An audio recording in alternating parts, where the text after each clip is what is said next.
subscribe, and drop a comment telling me where you're watching from and what time it is there. Now get comfortable and relax. My name is Nathan Bell.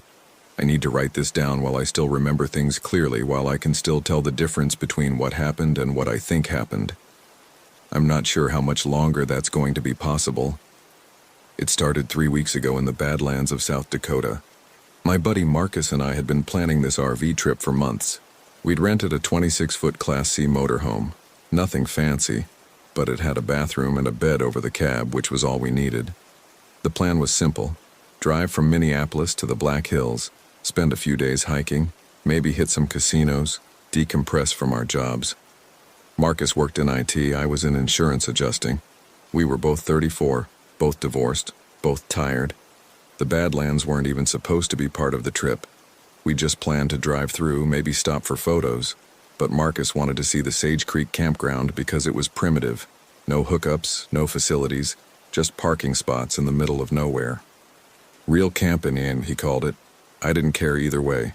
We got there around 4 in the afternoon on a Tuesday, October. The season was mostly over, so the campground was nearly empty.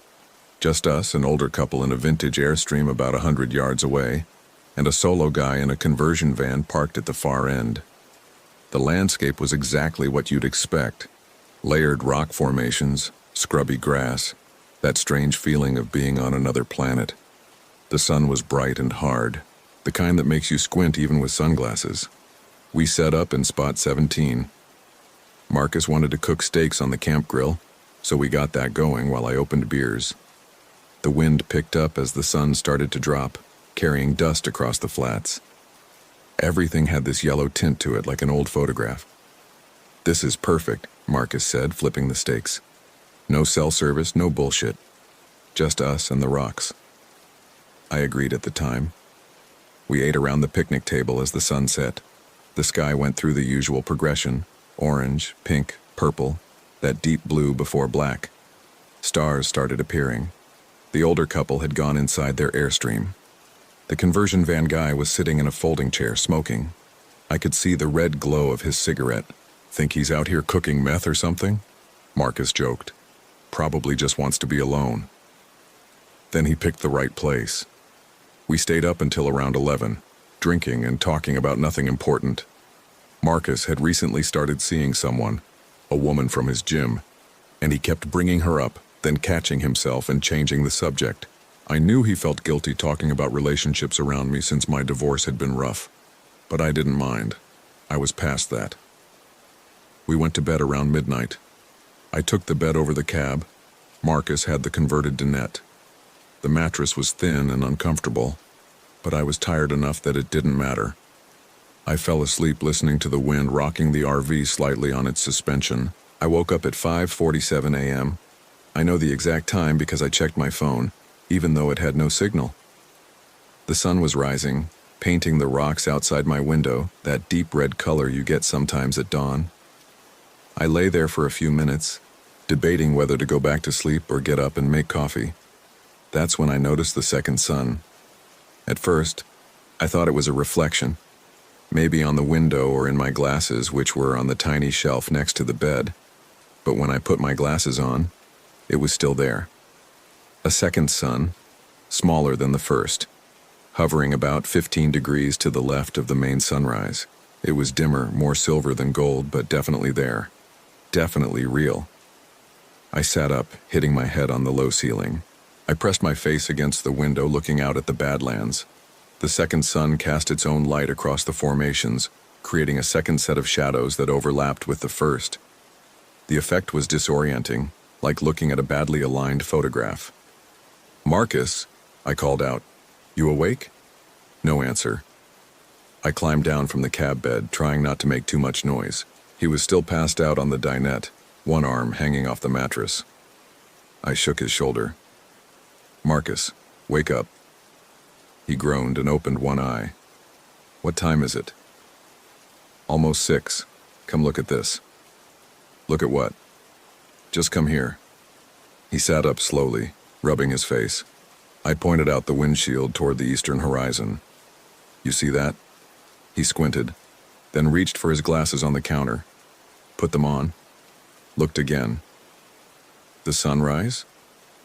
The two sunrises. He stared for a long moment. What are you talking about? There are two suns out there. Look, one there, one there. I pointed at each one. Marcus looked at me, then back out the window. Dude, I see one sun. Are you still drunk? I had 3 beers. Look, right there. I pointed directly at the second sun. It was clear as day, getting brighter as the dawn progressed. Nathan, there's one sun. I don't know what you're seeing, but there's one sun. I stared at him. He looked genuinely confused, not like he was messing with me. I turned back to the window. Both suns were still there, both casting light and shadow across the landscape. You really don't see it, I said. See what? I see the sun coming up. That's it. I didn't say anything else. Marcus went to use the tiny bathroom and I stood at the window, watching the dual sunrise. My heart was pounding. I wasn't drunk. I wasn't high. I was seeing 2 suns and Marcus couldn't see the second one. I thought about optical illusions, about sundogs, those bright spots you sometimes see in the sky when ice crystals reflect sunlight. But this wasn't that. This was a distinct, separate sun. And as it rose higher, it didn't disappear or fade. It stayed constant. Marcus came out of the bathroom and started making coffee. You feel okay? He asked. I'm fine. Maybe you should drink some water. We're at altitude, and you might be dehydrated. I'm not dehydrated. Okay, man, just checking. We had coffee and instant oatmeal. Marcus talked about hiking into the formations, maybe finding some fossils. I nodded and made appropriate responses, but I kept glancing out the window. The second sun climbed higher alongside the first. By 8 a.m. they were both well above the horizon, and the overlapping shadows had created a confusing patchwork of light and dark across the campground. The older couple emerged from their airstream. The woman was short, maybe 65, with white hair pulled back in a bun. The man was taller, wearing a baseball cap and cargo shorts despite the morning chill. They set up camp chairs and sat drinking coffee, looking out at the view. I'm going to go talk to them, I said. Why? Just want to be friendly. Marcus shrugged. Sure. I walked over to their site. As I got closer, I studied their faces, looking for any sign that they saw what I saw. They both smiled as I approached. Morning, the man said. Beautiful day. Morning. Yeah, it's nice. How long have you folks been here? We got in yesterday afternoon, the woman said. Drove straight through from Rapid City. You? Same. Me and my friend over there. I gestured toward our RV. I'm Nathan. Bill? The man said. This is my wife, Carol. We shook hands. I looked up at the sky, then back at them. Can I ask you something? Does anything look unusual to you? About the sky? Bill followed my gaze. Unusual how? I don't know. Different than normal. Carol looked up too. It's a clear day. Maybe a little hazy on the horizon, but nothing unusual. Why? I hesitated. If I told them I was seeing 2 suns, they'd think I was crazy or on drugs. No reason. Just thought the light looked different out here. It does, Bill said. The Badlands have a special quality. The rock formations, the altitude, makes everything sharper. I nodded and made small talk for another minute before excusing myself. As I walked back to our RV, I looked at the sky again. Both suns were there, climbing toward noon, the second one maintaining its position relative to the first. Marcus wanted to go hiking, so we locked up the RV and headed out toward the formations. The trails in Sage Creek are minimal, mostly just paths worn by bison and other animals. We followed one that led into a maze of eroded hills and gulches. The double shadows made navigation difficult. Every rock, every formation cast 2 shadows, and my depth perception kept failing. I stumbled several times, catching myself on rocks that seemed closer or farther than they actually were. You okay? Marcus asked after the 3rd time. Yeah, just not watching where I'm going. You're acting weird. You sure you feel all right? I'm fine. We hiked for about 2 hours, going deeper into the formations. The landscape was beautiful in an alien way. Layers of rock in shades of gray and rust, eroded into impossible shapes. We saw some bighorn sheep in the distance and a prairie dog colony. No other people. Around noon, we stopped for water. We were standing on a ridge overlooking a wide valley. I pulled out my phone to check the time. 12:14 p.m. No signal, of course. I looked up at the sky. Both suns were directly overhead now, separated by about 30 degrees. The second sun was still dimmer, still more silver than gold, but it was definitely there. The shadows on the ground were a mess, overlapping and contradicting each other. "Marcus," I said carefully, "I need you to do something for me." "What?" "Just humor me. Look at the sky and tell me exactly what you see." He looked up, shading his eyes with his hand. "The sky, the sun, some clouds way off to the west. That's it." "You see one sun?" "Yes, Nathan, I see one sun." "Why are you so fixated on this?" "Because I see two." He stared at me. "Two suns." "Yes. Like you think there are two suns in the sky right now?" "I don't think. I see them." Marcus took off his sunglasses and cleaned them on his shirt, then put them back on and looked up again. "Nathan, there's one sun, I promise you, one sun." "I know what I'm seeing." "Then maybe you need to see a doctor. Maybe the altitude is messing with you or you had a stroke or something." "I didn't have a stroke." "How do you know?" I didn't answer. We stood there in silence for a minute. Finally, Marcus said, "Look, let's head back. Maybe you need to rest." "I'm fine." "You're seeing two suns. That's not fine." We hiked back to the campground in silence. I was angry, though I wasn't sure at what. At Marcus for not believing me. At myself for seeing something that apparently wasn't there. At whatever was happening to me. When we got back to the RV, the conversion van guy was outside, working on something under his hood. He was maybe 50, thin with long gray hair tied back. He looked up as we approached. "Engine trouble?" Marcus called out. "Just doing some maintenance inquiry," the guy said. His voice was rough, like he smoked a lot. "You guys have a good hike?" "Yeah, it was nice," Marcus said. I was studying the guy's face, trying to read him.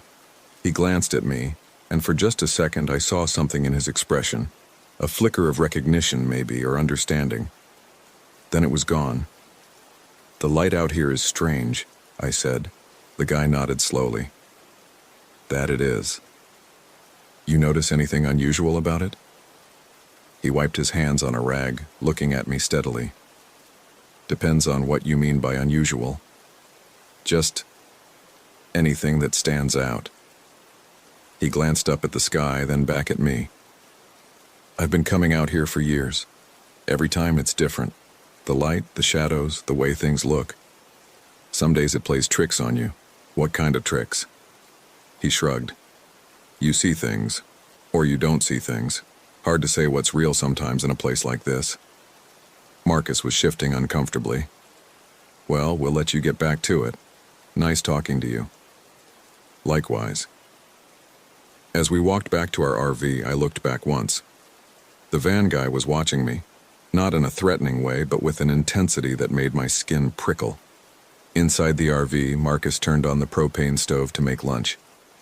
That guy was weird. He seemed okay to me. He looked at you like he knew something. Knew what? I don't know.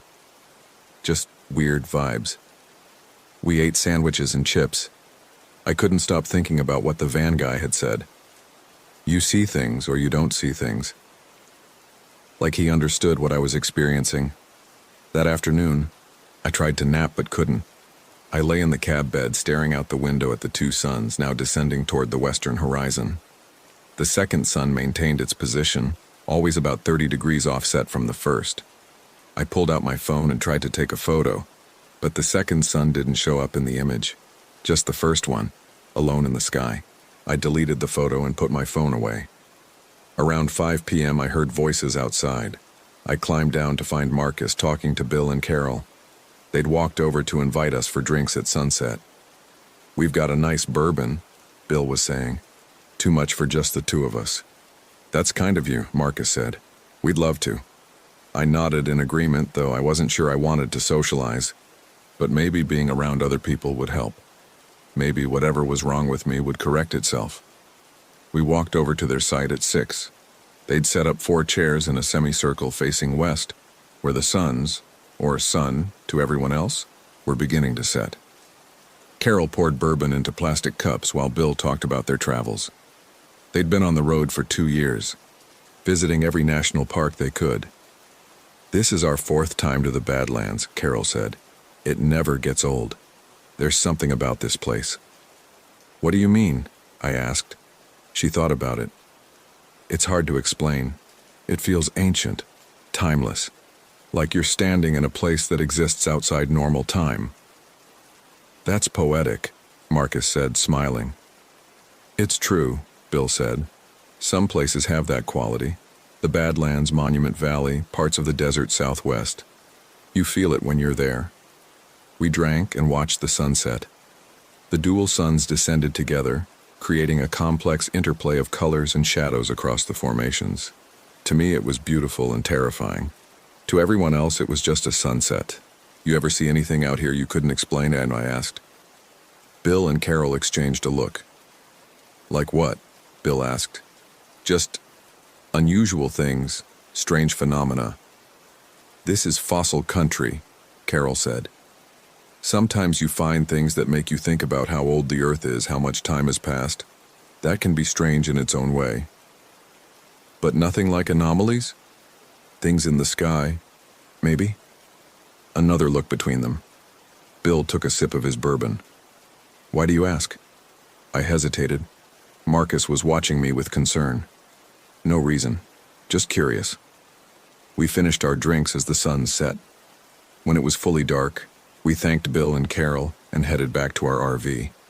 The stars were out, thick and bright without light pollution. I looked up and felt a wave of dizziness. The stars seemed wrong somehow, their positions off. "You going to tell me what that was about?" Marcus asked when we were inside. "What?" "All those questions. You're acting paranoid." "I'm not paranoid.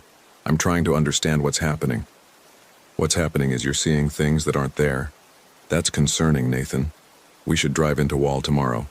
Find a clinic or something." "I'm not sick." "Then what's going on?"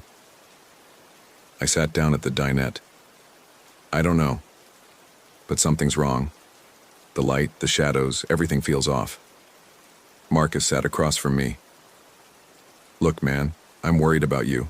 This isn't normal behavior. Seeing 2 suns, interrogating the neighbors. What's next?" "I'm not interrogating anyone." "You kind of are, though." We argued for a few minutes before both giving up. Marcus went to bed early, and I sat in the dark RV looking out the windshield at the stars. Around midnight, I saw a light moving between the formations. A flashlight, maybe, or a headlamp. It bobbed and weaved, disappearing behind rocks, reappearing. I watched it for maybe 20 minutes before it went out. I slept badly. I kept waking up, checking the time, looking out the window. At 3:47 a.m., I woke to see the second sun already visible on the eastern horizon, rising ahead of the first. It was like a preview of the coming dawn, silver and cold. I got up and went outside, wearing just my jeans and a sweatshirt. The air was cold, probably in the 40s. The ground was hard under my bare feet. I walked away from the RV, toward the van at the end of the campground. The van guy was sitting in his folding chair facing east. He didn't turn as I approached, but he spoke. "You see it too?" It wasn't a question. I stopped a few feet away. "The second sun." "Yes." "How long have you been seeing it?" 3 days now, since I got here." I felt a mix of relief and terror. Relief that I wasn't alone. Terror at the confirmation that something was genuinely wrong. "What is it?" He finally turned to look at me. In the pre-dawn darkness, I could barely make out his features. "I don't know." I've been trying to figure it out. No one else sees it. No, just us. Why? I don't know that either. We stood in silence, watching the second sun rise. Behind it, the first sun began to appear, and soon both were climbing the sky in their strange parallel ascent. What happens if it doesn't stop? I asked. I've been thinking about that. Maybe it gets worse. Maybe we see 3 suns, then 4. Maybe we see things that are even stranger. Or maybe we're having a shared hallucination. Maybe, but I don't think so. Why not? He pointed at the ground. Look at your shadow. I looked down. 2 shadows stretched out from my feet, cast by the 2 suns overlapping and crossing. What about it? Touch it. Try to step on your shadow. I moved my foot, trying to step on one of the shadows. As my foot came down, both shadows shifted, moving away from where my foot landed. It was a small movement, maybe an inch, but definitely there. They're avoiding you, the van guy said. Shadows don't do that. My heart was pounding. This isn't possible. And yet, I looked back toward our RV. Marcus would be waking up soon. I needed to get back before he noticed I was gone. What are we supposed to do? I don't know, maybe wait, maybe leave, I haven't decided yet. If we leave, will it stop? I don't know. I walked back to the RV as the sky grew lighter. Both suns were fully risen now, painting everything in their conflicted light. Inside, Marcus was still asleep. I climbed back into the cab bed and lay there, staring at the ceiling, until I heard him stirring around 7. We went through our morning routine: coffee, oatmeal, small talk. Marcus wanted to drive into Wall to resupply and get lunch at the famous drugstore there. I agreed, hoping that leaving the campground might help. We took the RV north on Highway 240, winding through the formations. I drove while Marcus navigated. The double shadows on the road made it difficult to judge distances. I kept drifting toward the shoulder, overcorrecting, drifting again. You want me to drive? Marcus asked after the 3rd time. I'm fine. You're not fine. Pull over. I pulled over at an overlook. We switched seats and Marcus took the wheel. As we drove, I looked back at the Badlands receding behind us. Both suns hung in the sky, relentless. Wall was a small town, the kind that exists primarily to service tourists visiting the Badlands. We parked at Wall Drug, the famous tourist trap that advertised free ice water for hundreds of miles. Inside, it was crowded with families and retirees, all moving through the maze of shops and restaurants. I looked at them all, trying to see any sign that they saw what I saw, but everyone seemed normal, unconcerned, laughing and taking photos. Marcus bought some snacks and souvenirs while I wandered through the stores. In one section, they had books about the Badlands, natural history, geology, Native American legends. I picked up one about Lakota folklore and flipped through it. There was a section about the sacred nature of the land, about spirits and visions. One passage caught my eye. The Lakota people believe that the Badlands are a place where the veil between worlds is thin. Those who spend time there may see things that others cannot, visions granted by the spirits, or warnings of things to come. I put the book back. Visions, warnings. Maybe that's all this was, some kind of vision brought on by the place itself. But that didn't explain the van guy seeing the same thing. We ate lunch at the cafe and Marcus bought a Wall Drug bumper sticker. As we walked back to the RV, he said, "Feeling any better, now that we're away from the campground?" I looked up. Both suns were there, exactly where they'd been. Not really. Nathan, I know I need help, but not here. Let's go back to the campground, pack up and head home. I'll see my doctor when we get back. Marcus looked relieved. Okay, yeah, that's a good plan. We drove back to Sage Creek. It was around 3 p.m. when we arrived. As we pulled into our spot, I noticed that Bill and Carol's Airstream was gone. The site was empty. Huh, Marcus said. Guess they left. I felt a pang of unease but didn't say anything. We started breaking down our camp, disconnecting the water and power, which were just formalities at a primitive site we'd been running on the RV's internal systems. Marcus secured the awning while I stowed the chairs and grill. I looked over at the van. The guy was standing next to it watching us. He raised a hand and I raised mine back. "You going to say goodbye?" Marcus asked. "Yeah, give me a minute." I walked over to the van. Up close I could see it was old, probably from the 70s, with faded paint and rust around the wheel wells. The guy was loading gear into the back. "You're leaving," he said. "Yeah, we're heading back to Minnesota." "Probably smart. What about you?" "I'm staying a little longer. I want to see how this plays out." "How what plays out?" He gestured at the sky. "This, the second sun, whatever it means." "You think it means something?" "Everything means something." I didn't know what to say to that. We stood in awkward silence for a moment.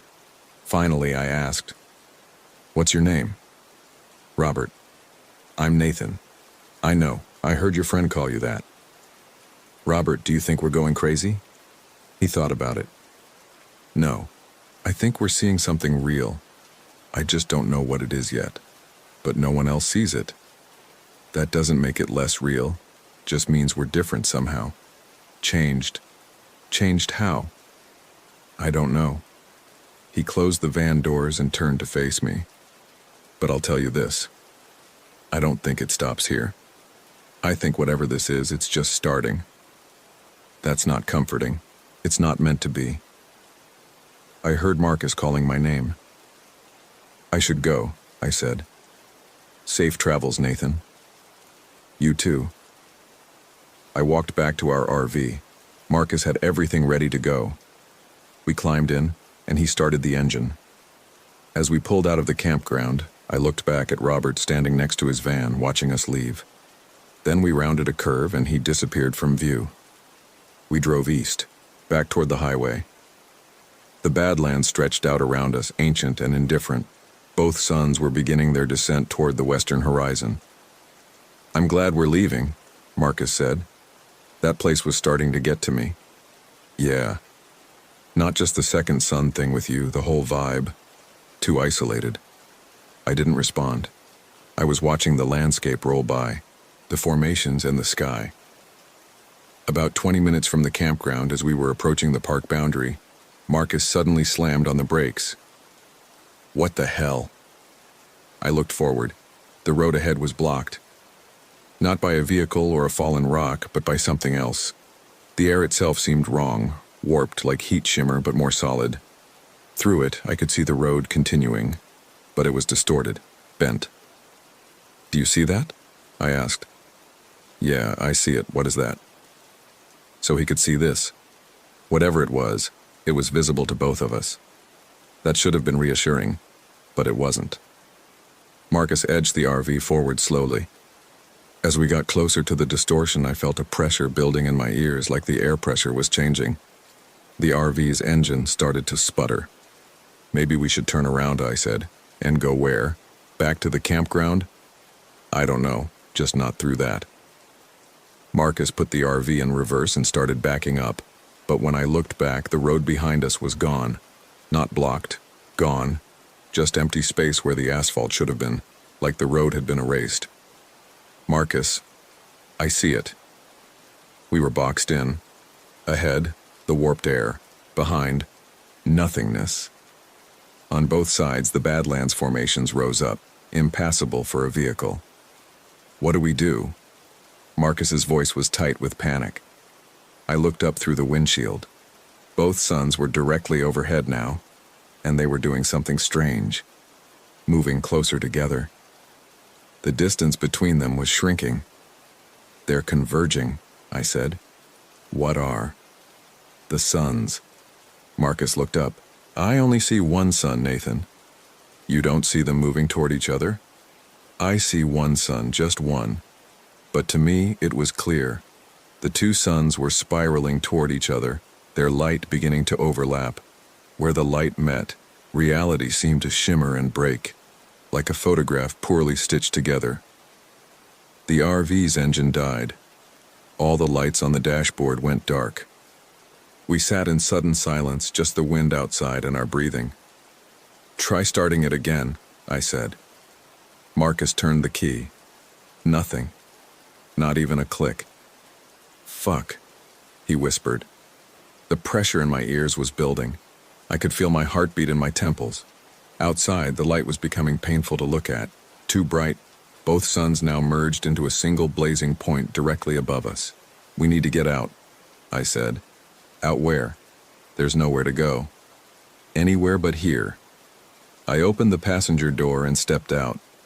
The ground beneath my feet felt unstable, like standing on a ship in rough water.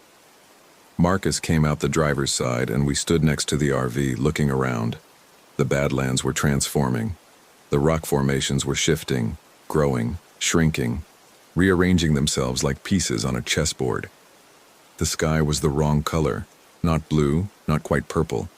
Something in between that hurt to look at. "Nathan, what's happening?" "I don't know." A sound started then, low and resonant, like a note played on an organ. It came from everywhere and nowhere, vibrating through the ground and air. It grew louder, and with it, the landscape began to fragment. Pieces of the world were coming apart, not like an explosion, more like disassembly, like watching a building being deconstructed in reverse time-lapse. Rock formations dissolved into their component molecules, which hung in the air like clouds. The road beneath our feet cracked and separated, the pieces drifting away. Marcus grabbed my arm. "We have to wake up. This is a dream. It has to be." "It's not a dream." "Then what is it?" I didn't have an answer. We watched as our RV began to come apart, metal and plastic and fabric separating, floating away in slow motion. Everything was unmaking itself, and then I saw them. Others like us standing in the dissolving landscape. Robert from the van, Bill and Carol from the Airstream. Others I didn't recognize. A woman in hiking gear, a family of 4, a lone elderly man. All of them frozen, watching, as the world came undone around them.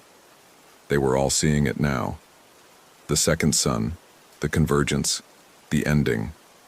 The sound grew louder, and the merged suns pulsed with light that shouldn't exist. I closed my eyes but could still see it through my eyelids, burning into my retinas. Marcus was screaming, but I couldn't hear him over the sound. I felt his hand slip from my arm as he was pulled away, not by wind or force, but by the unmaking itself. When I opened my eyes, he was gone.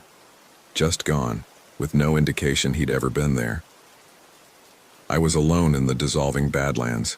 The ground beneath me was the last thing left, a small circle of earth that kept getting smaller. I looked up at the merged suns, now a single point of impossible light. And as I watched, it began to split again. But this time it split into 3. 3 suns, hanging in the fragmenting sky. I understood then. This was just beginning. The second sun had been a preview, a warning, a sign of what was coming. 3 suns, then 4, then more, until reality itself couldn't hold together under the weight of them all. I knelt on my shrinking island of ground and waited for the end, but it didn't come. The light faded, the sound stopped. The world reassembled itself, not back to what it had been, but into something close enough. The rock formations reformed, slightly different. The sky returned to blue with only one sun visible. I was standing next to our RV on the road alone. The engine was running. The dashboard lights were on. Everything seemed normal. I opened the driver's door and looked inside. No Marcus. His sunglasses were on the passenger seat. His water bottle was in the cup holder, but no Marcus. I got in and sat there, trying to make sense of what had happened. My hands were shaking. I checked my phone. 4:23 p.m. I checked it last at 3:17 p.m. when we'd left the campground, over an hour gone. I started driving. I don't remember making the decision. I just did it. The RV responded normally. Steering was fine. Everything worked. I drove back toward the campground. When I got there, it was empty. No van, no Airstream, no Robert. Just empty parking spots and the endless Badlands stretching to the horizon. I parked in our original spot and turned off the engine. I sat there as the sun, the single normal sun, set in the west. Stars came out. The night was clear and cold. Around midnight, I got out and looked at the sky. The stars were in their proper places. The moon rose, singular and familiar, Everything was as it should be. Except Marcus was gone, Robert was gone, Bill and Carol were gone. And when I looked down at the ground, I didn't cast a shadow despite standing in the bright moonlight. I got back in the RV and tried to sleep. At 5:47 a.m., I woke up. I looked out the window and saw the second sun beginning to rise. That was 3 weeks ago. I'm still here at the Sage Creek campground waiting. The second sun rises every morning, climbs the sky alongside the first, and sets every evening. No one else is here to see it. The campground stays empty, though I sometimes see tire tracks in the dirt that weren't there the day before. I tried to leave twice. Both times the road disappeared behind me, and I had to turn back. I've been exploring the formations during the day, searching for some sign of the others. Marcus, Robert, anyone. I find things sometimes. A toothbrush that might be Marcus's. Tire tracks from a van. A folding chair with worn canvas. But no people. At night I see lights moving through the formations. I tried to follow them once, but they led me in circles until I gave up and came back to the RV. The suns are getting closer together again. Every day, the distance between them shrinks by maybe a degree or two. I've been tracking it, making marks on a map. At the current rate, they'll converge again in about 11 days. I don't know what will happen then. Another dissolution? Another reset? Or maybe something else entirely.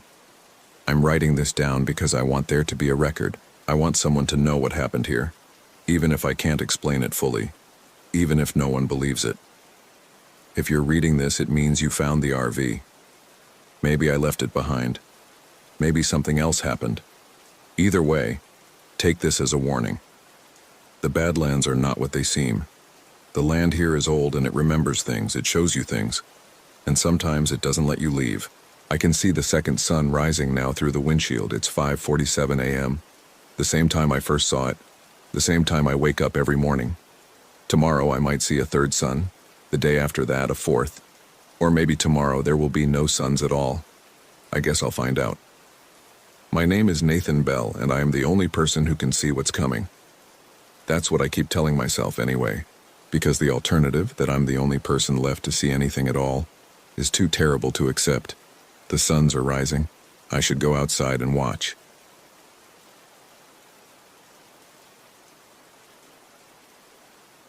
My name is Jacob Morgan. What happened at Lake Drummond in the Great Dismal Swamp last September still doesn't make sense to me, but I need to tell someone. The police didn't believe half of what I said, and I don't blame them. If someone told me this story, I'd think they were lying or crazy too. Amy and I had been together for 3 years when we decided to take the RV trip. Things had been rough between us for about 6 months. Not fighting exactly, just distant. She worked long hours at the hospital as a nurse, and I was traveling constantly for sales calls. We barely saw each other, and when we did, we were too tired to really talk. The RV rental was her idea. She said we needed to get away from everything, just the two of us, no distractions. I wasn't thrilled about camping in a swamp, but Amy had always wanted to visit the Dismal Swamp. She liked weird, off-the-beaten-path places. I would have preferred a beach resort, but I figured if it made her happy and gave us time together, it was worth it. We packed up the RV on a Thursday morning in mid-September and drove down from Richmond. The weather was still warm, but not unbearable, and the forecast looked clear for the weekend. The campground was more isolated than I expected. The website had made it sound like a regular RV park with hookups and facilities, but when we got there, it was basically a clearing in the woods with gravel pads for maybe a dozen RVs. Only 2 other sites were occupied when we arrived. A retired couple in a massive motorhome at the far end, and a family with young kids in a trailer near the entrance. The camp host, an older man named Earl, checked us in and gave us a map of the area.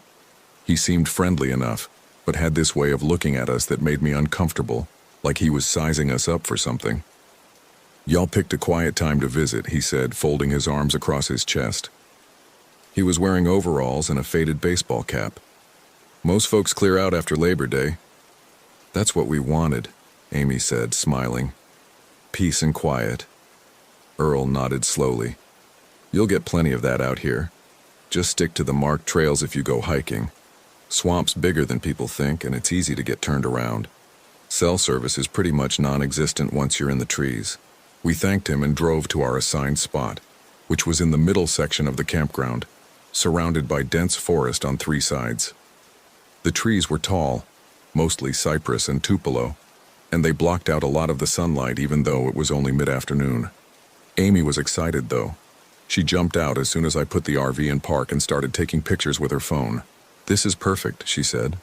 "So quiet." She was right about that. It was quiet. Too quiet, actually. No birds, no insects, nothing. I told myself it was just because we were in a swamp, and maybe that's how they were, but it bothered me. I've never liked complete silence. It makes my skin crawl. We spent the first evening setting up, leveling the RV, connecting the water and electricity, arranging our stuff inside. Amy made dinner on the little stove, just pasta and jarred sauce, and we ate outside at the picnic table while the sun went down. The other campers had turned in early, and we couldn't see their lights through the trees.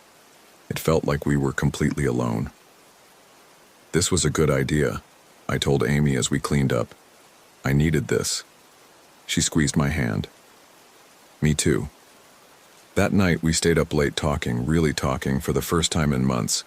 We talked about work, about the future, about maybe moving in together officially instead of just bouncing between our apartments. It felt good. It felt like we were back on track.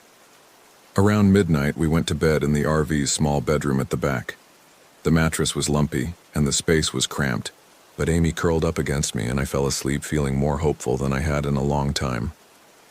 I woke up around 3 in the morning because Amy was sitting up in bed, completely still. The RV was dark except for a sliver of moonlight coming through the window above the bed. "What's wrong?" I whispered. "Do you hear that?" she said. I listened. At first I didn't hear anything. Then I did, a faint sound, distant, coming from somewhere outside. It took me a few seconds to place it. It was a baby crying. "Someone must have an infant," I said, though I hadn't seen any babies at the campground. The family near the entrance had kids, but they looked school-aged. "It sounds far away," Amy said, "like it's coming from the woods." I listened again. She was right. The crying wasn't coming from one of the other RVs. It sounded like it was somewhere in the forest behind us. "Maybe it's an animal," I said. "Cats can sound like babies when they fight." Amy didn't respond. She kept staring at the window, her head tilted slightly like she was trying to pinpoint the direction of the sound. The crying went on for maybe a minute, then stopped abruptly. Amy laid back down, but I could tell she wasn't relaxed. Her body was tense next to mine. "It's probably nothing," I said, but she didn't answer. Eventually, I fell back asleep, though it took a while. The next morning, Amy didn't mention the crying at first. We had breakfast outside, instant coffee and granola bars, and she seemed fine, chatting about what trails we should hike. But when I suggested we walk over to the lake, she hesitated. "Can we go toward the back trails instead?" she asked. "The ones that go deeper into the swamp." "I thought you wanted to see the lake." "I do, but maybe later. I'm curious about the area behind the campground." I didn't think much of it at the time. We grabbed our day packs and headed out on one of the trails that Earl had pointed out on the map. The trail was narrow and overgrown in places, with thick vegetation pressing in from both sides. The ground was spongy under our feet, and there were puddles of dark water everywhere. The trees here were different from the ones near the campground, gnarled and twisted, with moss hanging from the branches like curtains. Amy walked ahead of me, moving faster than usual. She kept stopping and looking around like she was searching for something. "You okay?" I asked after the 3rd time she stopped. "Yeah," she said, but she didn't sound convincing. "It's just, I feel like I'm supposed to be here." Does that sound weird? It did sound weird, but I didn't say that. "What do you mean?" "I don't know. Like there's something I need to find." "The baby," I said without thinking. She turned to look at me, her expression hard to read. "Maybe." We kept walking. The trail eventually looped back toward the campground, and we didn't find anything unusual. No signs of a baby, no other hikers, nothing. But Amy seemed distracted the whole time. And when we got back to the RV, she went straight inside and laid down, saying she had a headache. That night, the crying started again. It was later this time, maybe 4 in the morning. I woke up to find Amy standing at the RV's small kitchen window, looking out into the darkness. "It's back," she said when she noticed I was awake. I got up and stood next to her. The crying was clearer tonight, louder. It didn't sound like an animal. It sounded exactly like a human infant, distressed and insistent. The sound was coming from the same direction as before, somewhere in the woods behind our site. "We should tell Earl about it," I said. "Maybe someone's camping illegally out there with a baby." "At 4 in the morning?" Amy said. "In the middle of a swamp?" She had a point. It didn't make sense, but the alternative, that there was just a baby crying out there alone, made even less sense. "Then what do you think it is?" I asked. "I think it needs help," she said quietly. "Amy, I'm going to look." "Are you serious? It's the middle of the night. I can't just ignore it, Jacob. What if it's real?" "Then we call someone. We don't go wandering into a swamp in the dark." She looked at me, and there was something in her eyes I didn't recognize. Determination, maybe, but also something else. Something harder. "I'm going," she said. I tried to talk her out of it, but she was already putting on her shoes and grabbing a flashlight. I had no choice but to go with her. I wasn't about to let her go alone. We stepped outside into the humid night air. The crying had stopped by the time we reached the edge of the woods, and Amy stood there with her flashlight pointed into the trees, sweeping the beam back and forth. "It was right here," she said. "I know it was." "Maybe it moved," I said, though I didn't believe that. The crying had stopped too suddenly, like someone had flipped a switch. "Or maybe it's waiting for us," Amy said. That sent a chill through me. What's that supposed to mean? She didn't answer. She just started walking into the woods, her flashlight bouncing as she moved. I followed, my own flashlight in hand, trying to keep up. The forest at night was different from the daytime. Darker, obviously, but also more oppressive. The trees seemed closer together, and the sounds we made, our footsteps, our breathing, echoed in a way that felt unnatural. Amy kept walking, not following any trail, just pushing through the underbrush. I called her name a few times, asking her to slow down, but she ignored me. After about 15 minutes, I realized we were completely lost. I had no idea which direction the campground was anymore. "Amy, stop," I said, louder this time. "We need to go back." She finally stopped and turned around. Her face in the flashlight beam looked strange, pale and drawn, with shadows under her eyes that seemed too dark. "Don't you hear it?" she asked. "Hear what?" "The crying. It's close." I listened, but all I heard was the faint rustle of leaves and the distant sound of water. No crying, no baby. "There's nothing," I said. "Let's go back before we get more lost." "It's calling me," she said, and her voice sounded far away, like she was talking in her sleep. "Amy, you're scaring me." She blinked, and for a second it was like she snapped out of whatever trance she'd been in.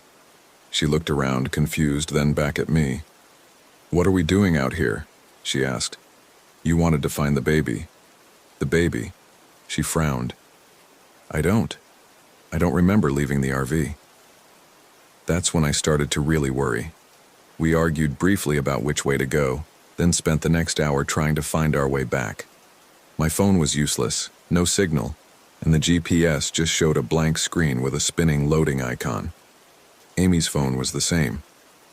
Eventually, we stumbled onto a trail that looked familiar, and we followed it back to the campground just as the sky was starting to lighten. We were both exhausted and shaken. Amy went straight to bed without saying anything, and I sat outside the RV with a cup of coffee, watching the sun come up. I kept thinking about the way she'd said, "It's calling me." It wasn't like her to say things like that. Amy was pragmatic, rational. She didn't believe in anything supernatural or mystical, but the look on her face when she'd been standing in the woods, that wasn't rational.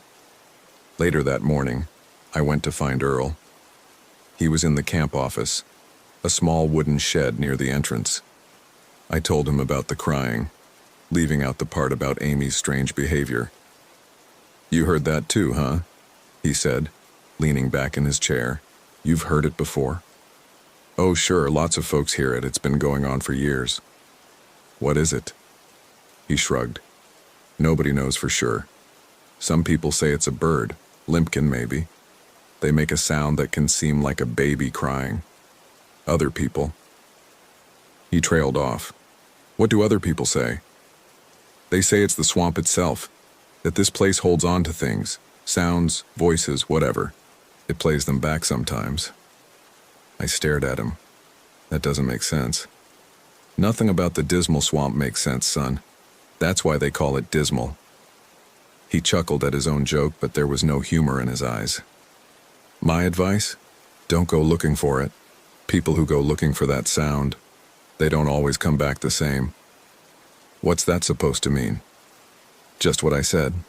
Stay on the trails during the day.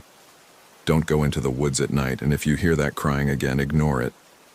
I thanked him and left, but his words stuck with me. They don't always come back the same. What did that mean?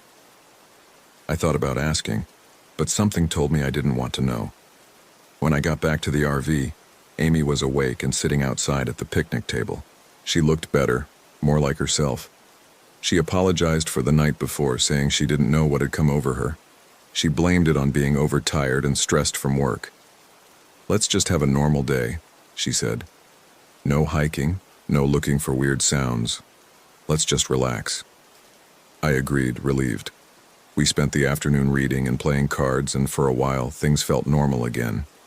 But as the sun started to set, I noticed Amy glancing toward the woods more and more often. She'd stop mid-sentence sometimes, her eyes distant, like she was listening to something I couldn't hear. "Do you want to leave?" I asked her at one point. "We can pack up and go home." "No," she said quickly. "No, I want to stay. I need to stay." "Why?" She didn't have an answer for that. That night, I barely slept. I kept waking up to check if Amy was still in bed, and every time I did, she was there, but she was always awake, staring at the ceiling. Around 2 in the morning, the crying started again, and this time, Amy got up immediately. "I'm going," she said before I could stop her. "Amy, no. I have to, Jacob. I can't explain it, but I have to." I grabbed her arm. "You're not going alone." "Then come with me." We went through the same routine as the night before. Shoes, flashlights, into the woods. But this time, Amy didn't hesitate. She walked with purpose, like she knew exactly where she was going. I followed, my heart pounding. The crying was louder tonight, more insistent, and it seemed to be coming from a specific direction. After maybe 20 minutes, we came to a clearing I hadn't seen before. In the center of the clearing was an old, rotted cabin, barely more than a shack, really, with most of the roof caved in and the walls leaning at dangerous angles. The crying was coming from inside. Amy walked toward it without hesitation, and I had to run to catch up with her. "Wait," I said, grabbing her arm. "We don't know what's in there." "The baby," she said simply. "Amy, think about this. Why would there be a baby in an abandoned cabin in the middle of the swamp?" She looked at me, and in the flashlight beam her eyes looked wrong. The pupils were too dilated, like she was on something.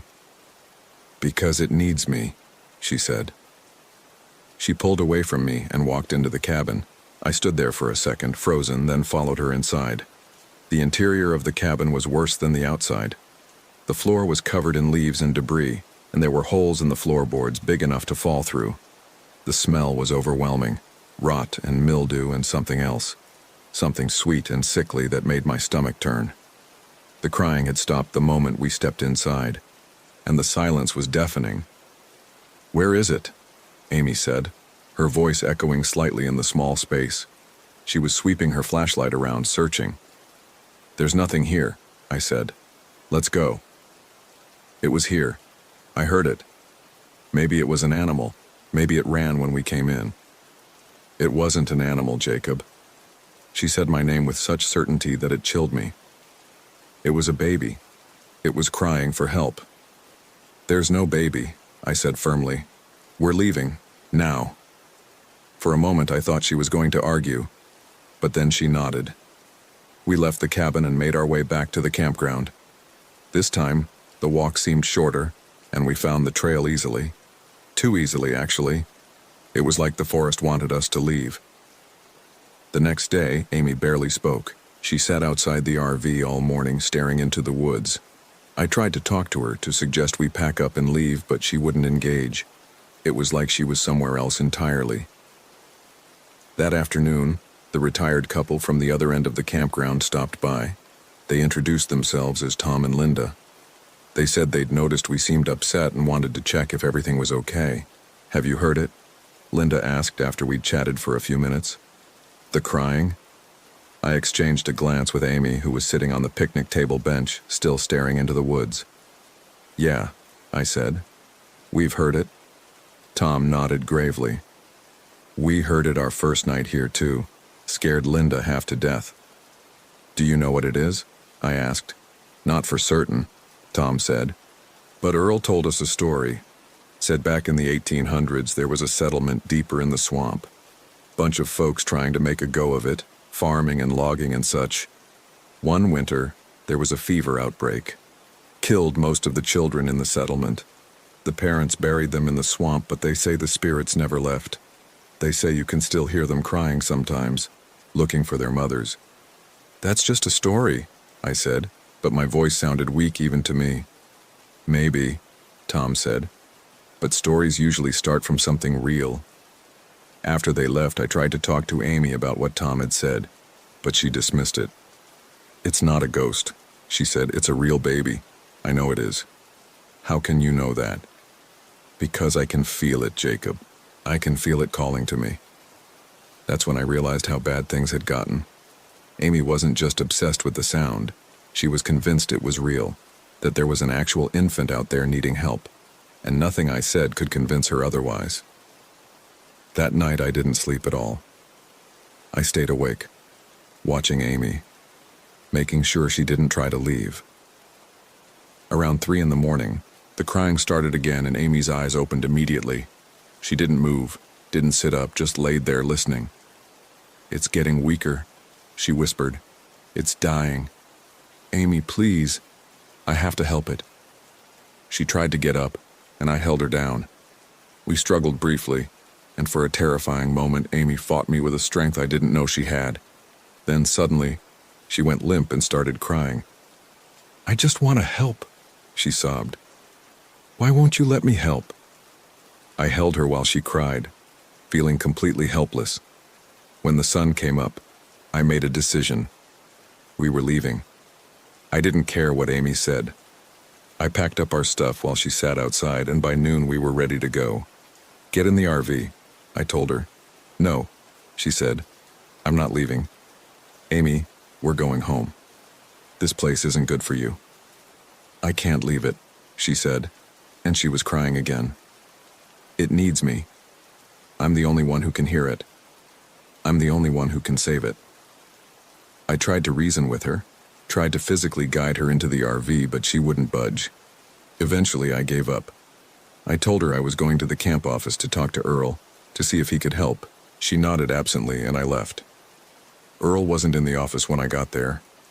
I waited for about 15 minutes, pacing back and forth, trying to figure out what to do. Finally, I decided to go back to the RV and just drag Amy inside if I had to. We'd deal with everything else later. But when I got back to our site, Amy was gone. I called her name, checked inside the RV, looked around the clearing. Her phone was still on the picnic table, along with her shoes. She was gone, barefoot, into the swamp. I ran to the woods, shouting her name. I didn't have my flashlight this time. It was broad daylight, but the forest was still dark under the canopy of trees. I ran down the trail we'd taken before, heading toward the clearing with the cabin. My lungs burned and my legs ached, but I didn't stop. When I reached the clearing, the cabin was there, looking even more decrepit in the daylight. I ran inside, calling Amy's name, but the cabin was empty. Completely empty. No sign that anyone had been there. I spent the next hour searching the area around the cabin, shouting until my voice was hoarse. There was no response, no sign of Amy. It was like she'd vanished. I went back to the campground and found Earl. I told him Amy was missing, and he called the local sheriff. By evening, there were search teams in the woods, sheriff's deputies, volunteers, even some people with dogs. They searched all night and into the next day. They found nothing. No footprints, no torn clothing, nothing. It was like Amy had walked into the swamp and ceased to exist. The police questioned me extensively. They wanted to know if we'd been fighting, if there was any reason she might have run off. I told them about the crying, about Amy's obsession with finding the source, but I could see in their eyes that they didn't believe me. They thought I'd done something to her. On the third day of searching, they found Amy. She was sitting at our picnic table when I got back to the campsite with one of the deputies, just sitting there, perfectly calm, like nothing had happened. She was filthy, covered in mud and leaves, and her feet were cut and bleeding from walking barefoot, but otherwise she seemed fine. "Amy," I ran to her and grabbed her shoulders. "Where were you? What happened?"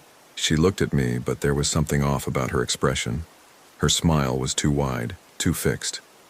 "I found it," she said. "Found what?" "The baby." The deputy stepped forward. "Ma'am, are you all right? Do you need medical attention?" Amy turned to look at him, and that smile never wavered. "I'm perfect. Everything's perfect now." They took her to the hospital for evaluation. The doctor said she was dehydrated and had some minor cuts and bruises, but otherwise she was physically fine. Mentally, though, they couldn't find anything wrong, but she wasn't right. She kept talking about the baby, saying she'd saved it, that it was safe now. I tried to get her to explain where she'd been for 3 days, but her answers didn't make sense. She'd say things like, "I was with the baby," or "I was where I needed to be." When I pressed her for details, she'd just smile that too wide smile and change the subject. The police eventually let us go home. There was no evidence of any crime, and Amy insisted she'd just gotten lost and found her way back. I think they were just relieved to close the case. Things got worse after we got back to Richmond. Amy quit her job at the hospital without telling me. I found out when her supervisor called asking where she was. Amy said she didn't need to work anymore, that she had something more important to do. "What's more important?" I asked. "Taking care of the baby," she said. "What baby, Amy?" "There is no baby." She just smiled. She started disappearing for hours at a time. I'd come home from work and find her gone, and she'd return late at night with no explanation of where she'd been. She stopped eating much, stopped sleeping. She'd just sit in our apartment staring at nothing, sometimes humming lullabies under her breath. I tried to get her help. I made appointments with therapists, but she refused to go. Her friends reached out, worried about her, but she wouldn't talk to them. It was like the Amy I knew was gone, replaced by something wearing her face. The worst part was the sound. About a week after we got back, I started hearing it too. The crying. Faint at first, like it was coming from very far away, but getting louder each night. I'd wake up at 3 or 4 in the morning and hear it, that same desperate infant wail, and I'd find Amy standing at the window, smiling, listening. "She's calling," Amy would say. "She needs me." "Who's calling?" I'd ask, even though I knew she wouldn't give me a straight answer. "The baby." Last week, I woke up and Amy was gone. Her car was still in the parking lot, her phone was on the nightstand, but she was gone. I called the police, filed a missing persons report. They said they'd look into it, but I could tell they thought she'd just left me. Maybe she did. Maybe the Amy I loved is gone, and what came back from the dismal swamp was something else. Something that belonged there. I still hear the crying sometimes. It's quieter now, farther away, but it's there. And sometimes, late at night, I think about going back to the swamp. I think about finding that cabin again, about seeing what Amy saw, about understanding what happened to her. But Earl's words keep echoing in my head. They don't always come back the same. Amy came back, but she wasn't the same. And I'm terrified that if I go looking for answers, I won't be the same either. I'm writing this down because I need people to know what happened. If you're planning to visit the Great Dismal Swamp and if you hear a baby crying in the woods at night, don't go looking for it. Don't try to help. Just pack up and leave. Because whatever's out there in that swamp, it doesn't want to be found. It wants to find you. And when it does, you won't come back the same. It's been 3 months since I wrote that. I've been seeing a therapist, trying to process everything that happened. The police never found Amy. They say the case is still open, but I know they've stopped actively searching. Her family blames me. They think I drove her away somehow. Maybe I did. I moved out of our apartment. Too many memories, too many nights waking up to that crying sound that may or may not have been real. I'm staying with a friend now, trying to rebuild my life, trying to figure out who I am without Amy. But here's the thing I can't tell anyone. The thing that keeps me up at night. Last week I got a call from an unknown number. When I answered, there was breathing on the other end, and then faintly the sound of a baby crying. And underneath it, barely audible, was Amy's voice. She was humming a lullaby. I hung up immediately and blocked the number. But it doesn't matter. Because now I know she's out there somewhere. And whatever she found in that swamp, she's still with it. Still taking care of it. And I can't shake the feeling that one day they're both going to come back for me. I hear the crying sometimes, even now. Not just at night anymore, but during the day too. At work, in the grocery store, on the street. No one else seems to hear it, and I'm starting to wonder if it's just in my head. Or if maybe I'm becoming like Amy. If whatever claimed her is starting to claim me too. My therapist says it's trauma, that my brain is trying to process the loss by holding on to the last thing I associate with Amy. That sound we heard in the swamp. She says it will fade with time, but I don't think it will. Because yesterday I found something in my car.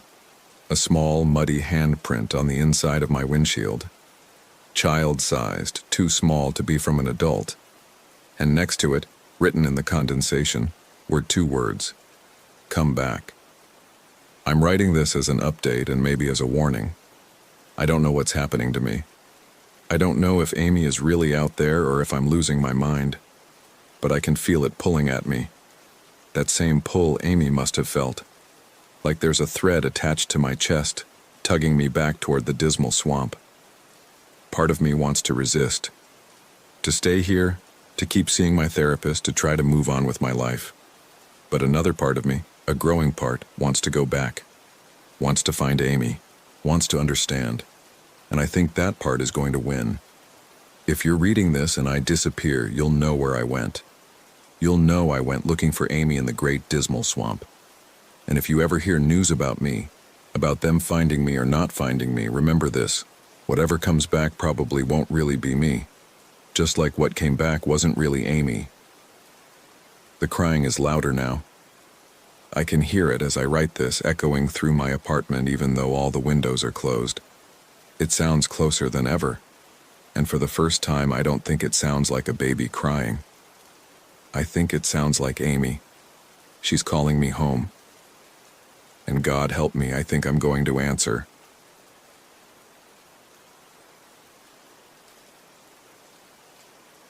My name is Emily Parker. We camped by the Rogue River in southern Oregon and woke up to see it flowing the opposite way. I need to explain this carefully because I know how it sounds. I've gone over it in my head maybe 1,000 times since we got back, trying to find some rational explanation, some detail I missed that would make sense of everything. But there isn't one. Or if there is, it's worse than admitting I don't understand what happened.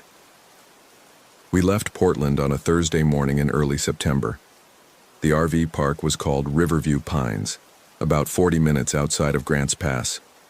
My boyfriend Marcus found it online, one of those places that advertises rustic charm and unspoiled nature, which usually means the bathrooms are questionable and there's no cell service.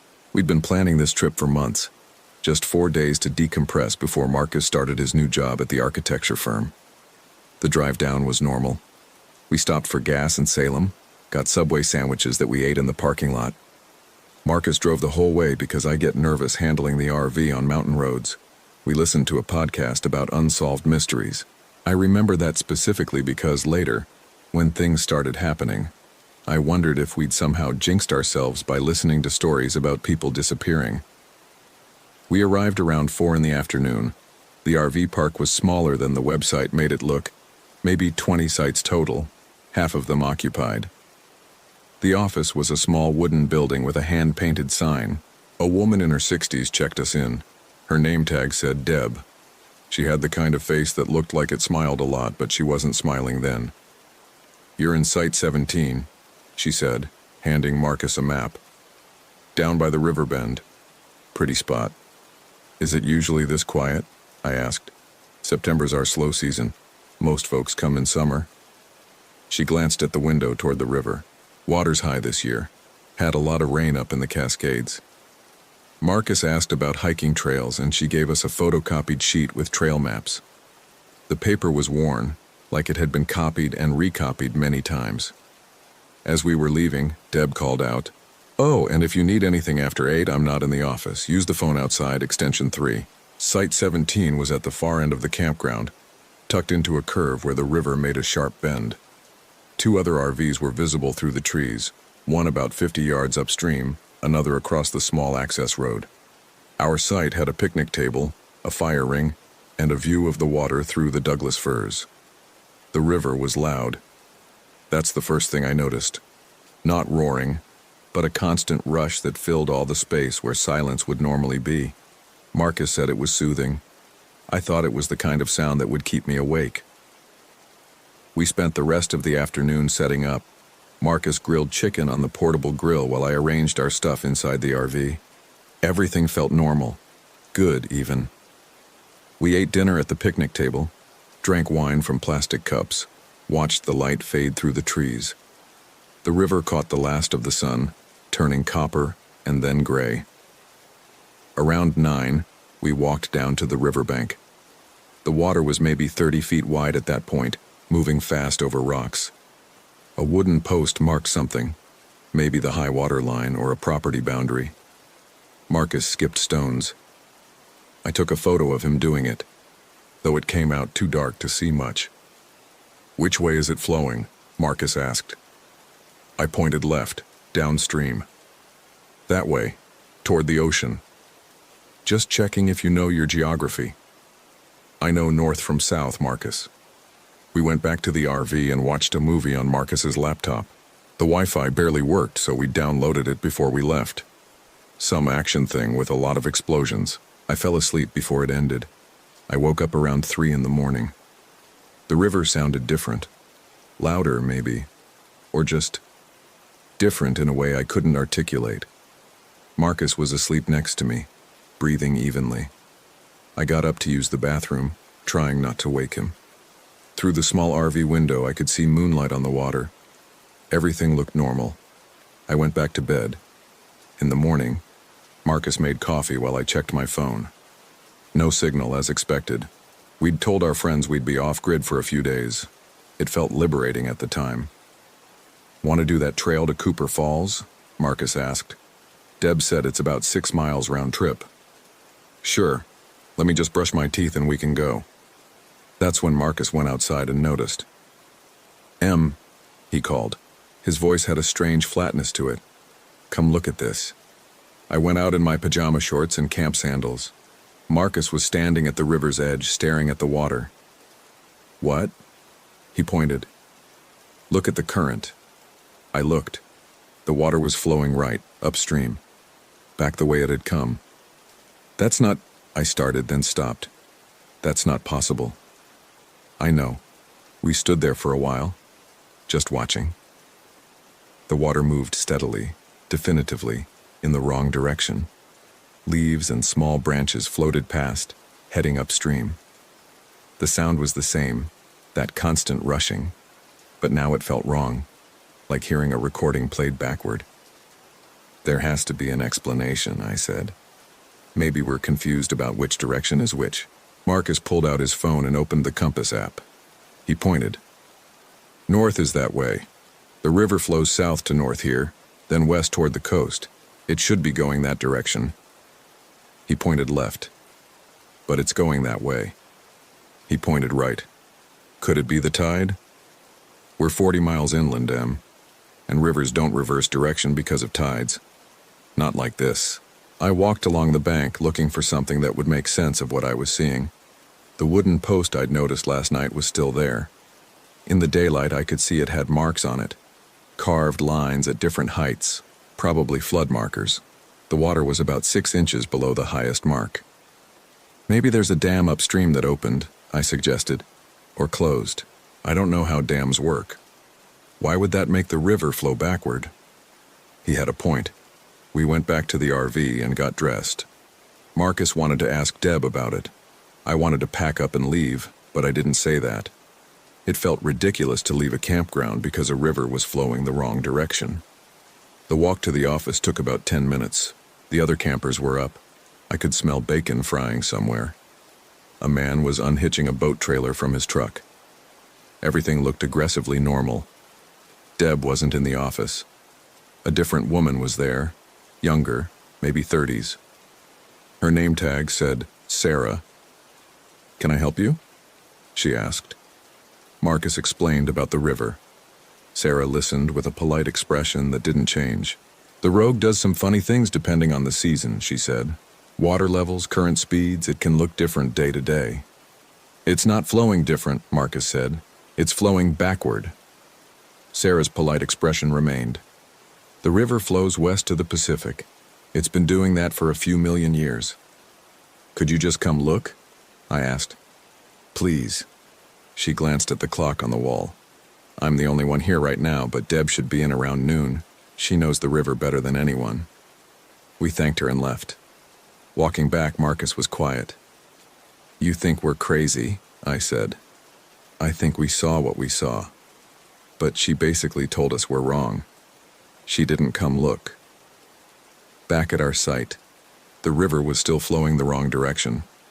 We stood there and watched it for a while longer. A beer can floated past, moving upstream. "Let's do the hike," Marcus said finally. "Clear our heads. Maybe when we get back, it'll be normal again." I agreed, though I didn't believe it would help. We packed water bottles, snacks, the trail map Deb had given us. The trailhead was at the far end of the campground, marked with a wooden sign that said, "Cooper Falls Trail, 32 Mitorizar." The hike started easy, following the river for about a mile before climbing up into the forest. The trees were dense, Douglas fir, cedar, some oak, ferns everywhere. It was pretty in an overwhelming way. Every few minutes, Marcus would stop and take a photo with his phone. After about an hour, we reached the falls. Cooper Falls wasn't spectacular. Maybe 30 feet high, dropping into a pool surrounded by moss-covered rocks. A few other hikers were there, a family with 2 kids. The kids were throwing sticks into the pool, watching them swirl. Marcus and I sat on a log and shared a Cliff Bar. The family left after a few minutes, and we were alone. "You know what's weird?" Marcus said. "Besides the river flowing backward? We haven't seen any animals, no birds, no squirrels, nothing." He was right. The forest had been quiet the entire hike. Not silent. There was wind in the trees, the sound of water, but no animal sounds, no bird song. "It's probably the time of day," and I said, "or the season. Maybe." We started back. The trail down was steeper than I remembered, and at one point I slipped and grabbed Marcus's arm. He steadied me, and we kept going. About halfway back to the campground, we passed another hiker coming up. A man, maybe 50, wearing expensive-looking gear. He nodded as we passed. "Trail's nice today," he said. "Yeah," Marcus replied. "Have you been to the falls before?" "Few times. Always worth it." We continued past him. Something about the encounter felt off, but I couldn't place what. It wasn't until we were almost back at the trailhead that Marcus stopped. "Did that guy seem weird to you?" "A little. Why?" "His clothes were completely dry." I thought about it. "So?" "We just came from the falls. The trail was muddy in places. We're both covered in dirt and our shoes are soaked from the stream crossing." but his gear looked brand new, not a speck of mud. Maybe he's just really careful. Marcus didn't respond. We got back to the RV around 2 in the afternoon. The river was still flowing backward. I was starting to feel a headache building behind my eyes. The constant sound of the water, the wrongness of it, it was getting to me. I took some Advil and lay down while Marcus went to find Deb. He came back 20 minutes later. Deb wasn't there. Sarah said she called in sick. Did you tell her about the river? I tried. She said sometimes after heavy rain the current patterns can look confusing. But I stood there and watched. A leaf floated past. It was going upstream. There's no confusion about it. We spent the rest of the afternoon trying to distract ourselves. Marcus read a book. I attempted to do a crossword puzzle but couldn't concentrate. Around 5, we decided to make dinner. Marcus grilled burgers while I made a salad. We ate at the picnic table, not talking much. The couple from the RV upstream walked past on their way to the bathrooms. They waved. We waved back. They looked normal. 40s, matching fleece jackets, a golden retriever on a leash. Should we ask them? I said quietly. About the river? And say what? Excuse me. Have you noticed the laws of physics aren't working today? When you put it that way. After dinner, we tried to light a fire in the fire ring. We'd bought a bundle of wood from the camp store the day before. The wood was dry, the kindling caught easily, but the fire wouldn't stay lit. It would flare up, burn for a minute or two, then die down to embers. Marcus tried 3 times before giving up. Forget it, he said. We don't need a fire. But it bothered me. That, combined with the river and the quiet forest and the hiker with the clean clothes, everything felt slightly wrong, like a picture hung crooked that you can't stop noticing. We went inside the RV and played cards for a while. Rummy. Marcus won every hand, which never happens. I'm usually better at cards than he is. You're letting me win, he said. I'm not. I just can't focus. Around 9:30, we heard voices outside, not loud but distinct, a conversation happening somewhere nearby. Marcus opened the door and looked out. Can't see anyone, he said. Must be from one of the other sites. But the voices continued. They didn't get louder or quieter, didn't move, just a steady murmur of conversation that I couldn't quite make out. After a while, I realized I couldn't tell if it was 2 people talking or more, or if they were speaking English. Marcus, I said, listen to that. He tilted his head, listening. It's just people talking. But what are they saying? He was quiet for a moment. I can't tell. They're too far away. Exactly. We can hear them clearly enough to know they're talking, but not clearly enough to understand words. Doesn't that seem strange? People talk at night, Em. That's normal. Maybe he was right. Maybe I was looking for problems now, seeing patterns in random noise. I went to bed, leaving Marcus on the couch with his book. I dreamed about the river. In the dream, I was standing on the bank, watching the water flow upstream. The current was getting faster, moving at impossible speeds. Things floated past. Branches, leaves, then larger objects. A bicycle, a mailbox, a dog, swimming frantically against the current but making no progress. The dog's eyes met mine, and it was trying to tell me something, but I couldn't understand. I woke to Marcus shaking my shoulder. Wake up. I sat up, disoriented. The clock on the wall said 11:47. I'd only been asleep for 2 hours, but it felt like longer. What's wrong? Come outside, you have to see this. I followed him out in my pajamas, barefoot on the cold ground. The moon was full, bright enough to cast shadows. Marcus led me to the river. The water was flowing in both directions. I stared at it, trying to make sense of what I was seeing. The center of the river moved upstream, strong and fast. But along the banks, the water flowed downstream, creating 2 opposing currents. Where they met, the water churned and folded in on itself, creating strange eddies and whirlpools. That's not possible, I said. I know. We watched for several minutes. The water never changed. never resolved into a single direction. It just kept flowing both ways at once. "We need to leave," and I said. "At midnight? We can't drive the RV at night on these roads. We barely made it up here in daylight. Then first thing in the morning." "Okay." First thing in the morning. We went back inside. I knew I wouldn't sleep, but I lay in bed anyway, listening to the river. The sound had changed again? Or maybe I was just hearing it differently now that I knew what was happening. It sounded aggressive, violent, like the water was angry. Marcus came to bed around 1. I felt him lie down carefully, trying not to disturb me. I almost told him I was awake, but I didn't. Sometime later, I'm not sure how much later, I heard a scratching sound. Soft, repetitive, like fingernails on wood. I opened my eyes. The moonlight through the window showed Marcus's back, his shoulders rising and falling with his breathing. The scratching continued. It was coming from outside near the door. I got up slowly, trying not to wake Marcus. In the main area of the RV, everything looked normal. The scratching was louder here, definitely at the door. I looked through the small window. Nothing. No one. The scratching stopped. I stood there for a few minutes, waiting. When it didn't start again, I went back to bed. In the morning, or what I thought was morning, I woke to find Marcus already up. He was sitting at the small table staring at his phone. "What time is it?" I asked. He looked at me. His expression was strange. "I don't know." "What do you mean you don't know?" He held up his phone.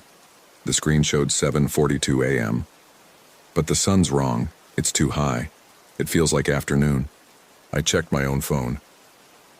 Also 7:42. I looked out the window. Marcus was right. The angle of the light, the position of the sun through the trees. It looked like midday, not early morning. "Our phones are wrong," I said. "The batteries must have died or something." "They're both at full charge." I sat down across from him. "Okay, so we don't know what time it is. We'll ask someone at the office." I'm scared." I'd never heard him say that before. Marcus didn't get scared. He was the one who stayed calm during emergencies, who always had a plan. "Me too," I said. We got dressed quickly, not bothering with breakfast. Outside, the river was flowing upstream again. Just upstream, not in both directions. That felt almost normal by comparison. The walk to the office was longer than I remembered. We passed the other RVs, but no one was outside. No sounds of activity, no smoke from breakfast fires. The campground felt abandoned. The office door was locked. I tried the handle twice to be sure. "There's a phone," Marcus said, pointing to a payphone-style box mounted on the wall. "Deb said to use extension 3 after hours." He picked up the receiver, pressed 3. I could hear it ringing through the handset. It rang for a long time. No one answered. "Try the operator," I suggested. 0. Marcus pressed 0. More ringing. Then a click and a voice. "Office." "Hi," Marcus said. "We're campers at Site 17.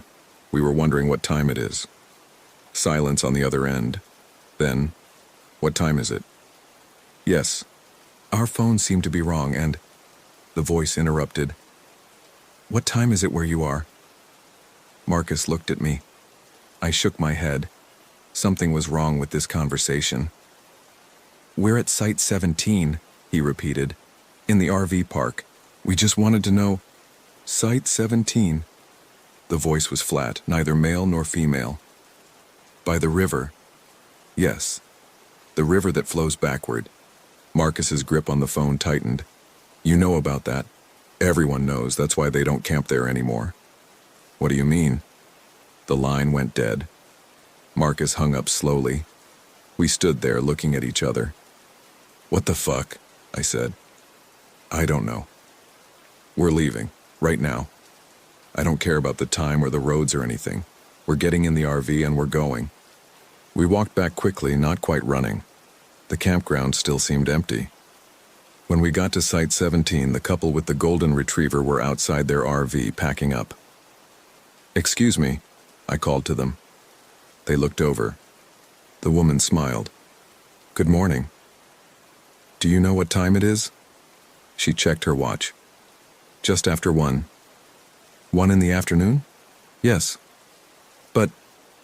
I stopped. Never mind. Have you noticed anything strange about the river? The man and woman exchanged a glance. Strange how? The man asked. The direction it's flowing. It flows west, the woman said. Toward the ocean. Right. But which way is west from here? The man pointed. That way. He was pointing in the direction the river was flowing, which was the opposite direction from yesterday. Either the river had reversed back to normal, or the entire landscape had rotated. Okay, I said faintly. Thank you. We went back to our site. I started unhooking the RV's connections while Marcus collapsed the awning and secured the exterior storage. Did you see their license plate? Marcus asked quietly.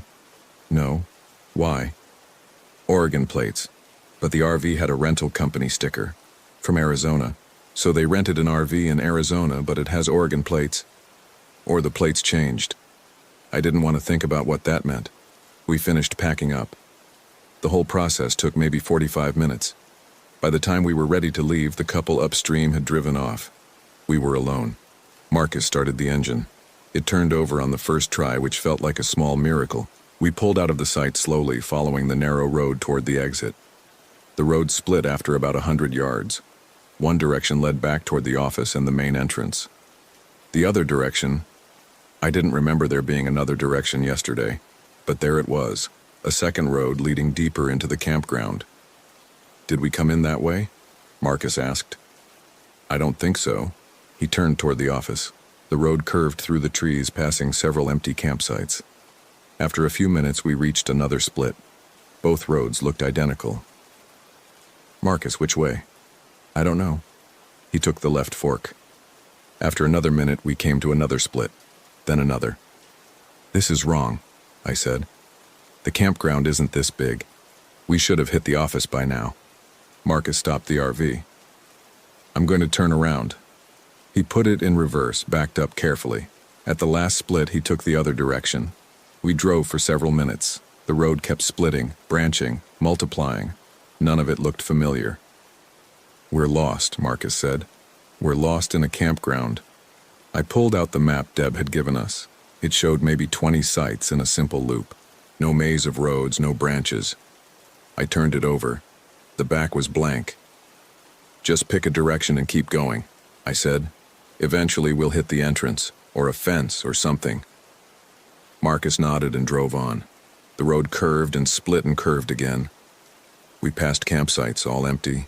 Some looked abandoned, tables overturned, fire rings full of old ash, trash scattered around. Others looked pristine, like they were waiting for campers who would never arrive. After what felt like an hour, but might have been 20 minutes or 3 hours, time had become unreliable. We came to a site that made Marcus hit the brakes. Site 17. Our site. The picnic table where we'd eaten dinner. The fire ring where the fire wouldn't stay lit. The view of the river through the trees. No, I said. No, we left. We packed up and left. Marcus put the RV in park and got out. I followed. The site looked exactly as we'd found it 2 days ago. The fire ring was clean. The picnic table was centered properly. There was no sign we'd ever been there. I don't understand, Marcus said. His voice was shaking. I don't understand what's happening. I walked to the river. The water was flowing upstream. Or downstream. I couldn't tell anymore. I couldn't remember which direction it was supposed to flow, which direction was supposed to be normal. Marcus, I said, do you remember arriving here? Do you remember what day we got here? He was quiet for a long moment. Thursday, he said finally. Thursday afternoon. And today is? Saturday. It has to be Saturday. But we don't know what time it is. We don't know which direction is which. We don't know how to leave. We'll figure it out. Let's just... He stopped. Did you hear that? I listened. Voices. The same murmuring conversation from last night, coming from somewhere in the trees. Hello? Marcus called out. Is someone there? The voices stopped. Then, after a moment, they started again. Closer now. Let's get back in the RV, I said. We climbed back inside. Marcus locked the door. We sat at the small table, listening to the voices outside. They seemed to circle the RV, never quite close enough to understand, never far enough to ignore. What do we do? I asked. We wait. When it gets dark, we'll try again. We'll drive until we're out of here, even if it takes all night. But when would it get dark? The sun hadn't moved since morning, or 1 in the afternoon, or whatever time it actually was. It hung at the same angle, casting the same shadows, unchanging. We waited. I don't know how long. Marcus tried to read. I tried to sleep. Neither of us succeeded. The voices outside continued, sometimes louder, sometimes softer, always present.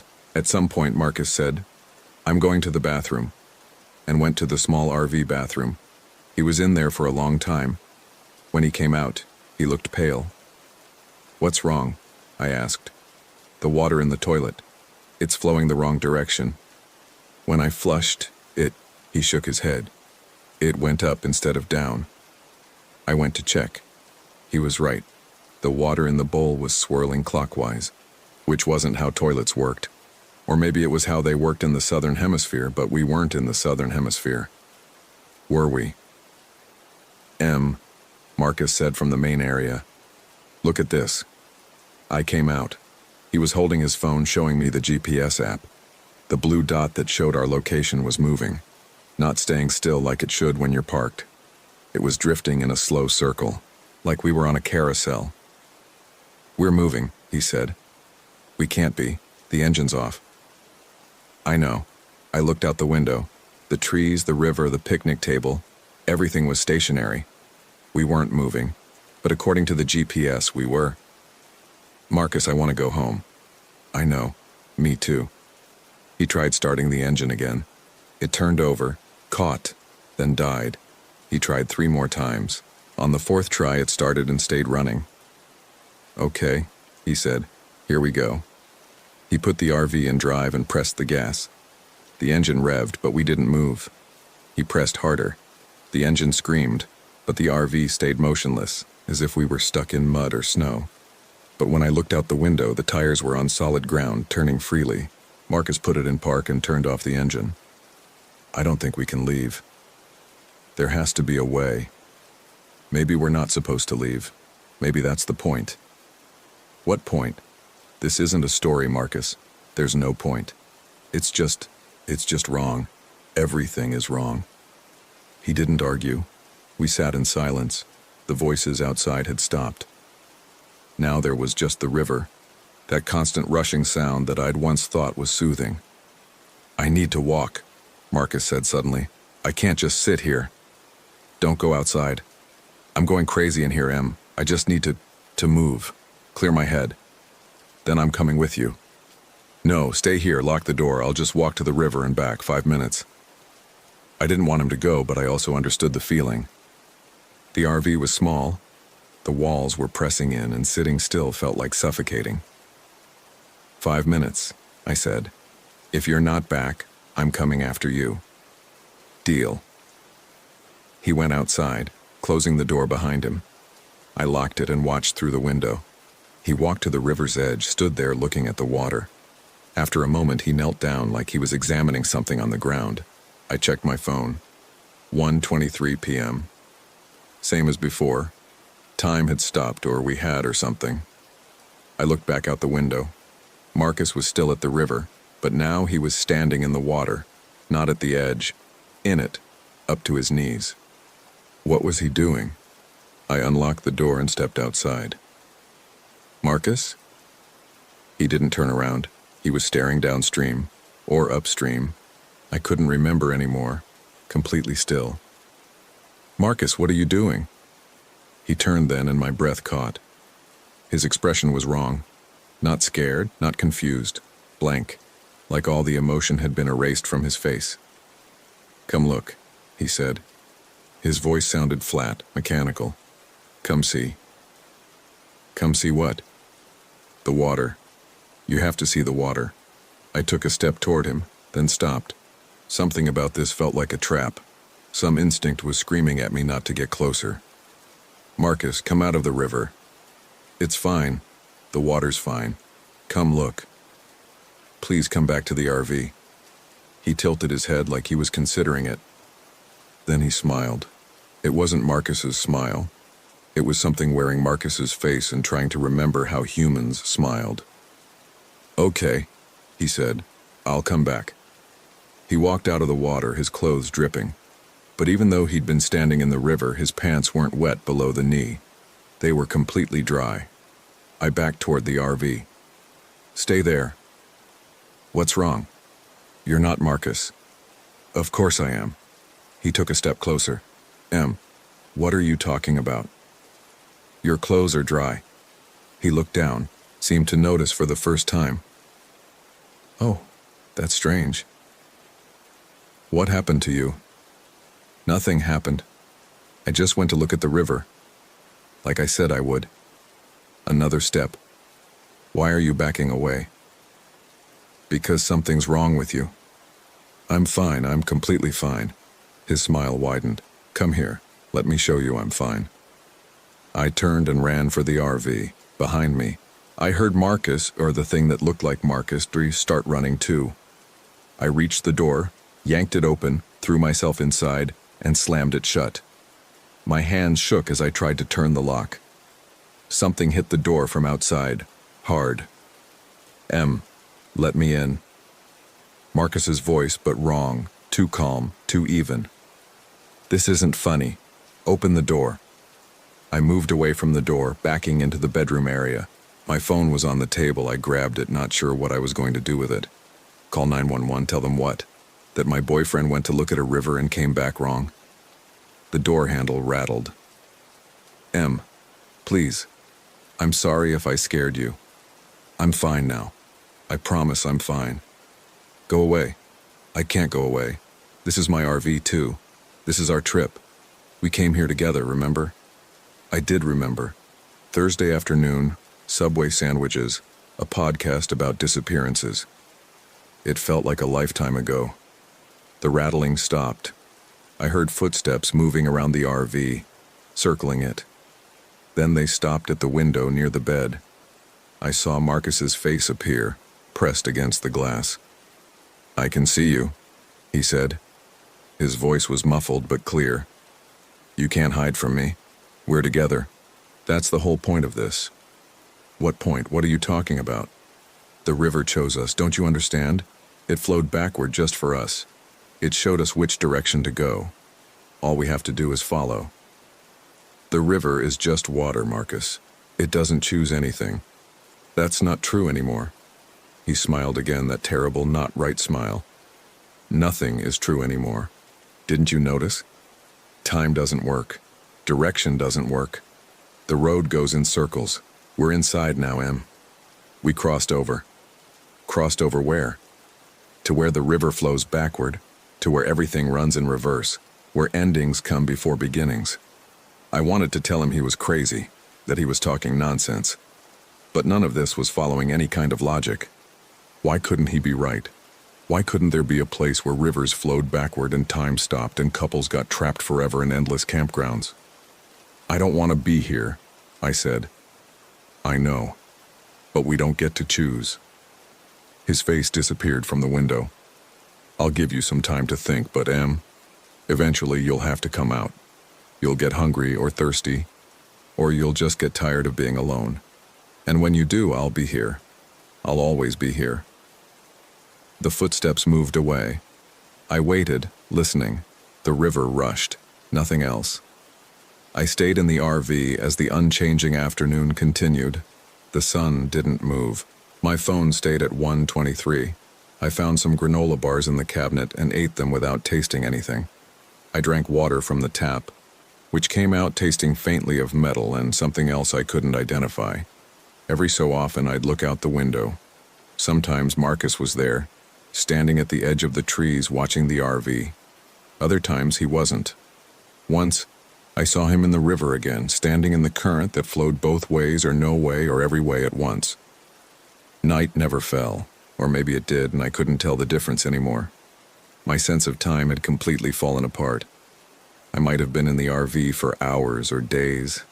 I couldn't tell. At some point I heard a knocking at the door. Soft, polite. "Em?" Marcus's voice. "I brought you something.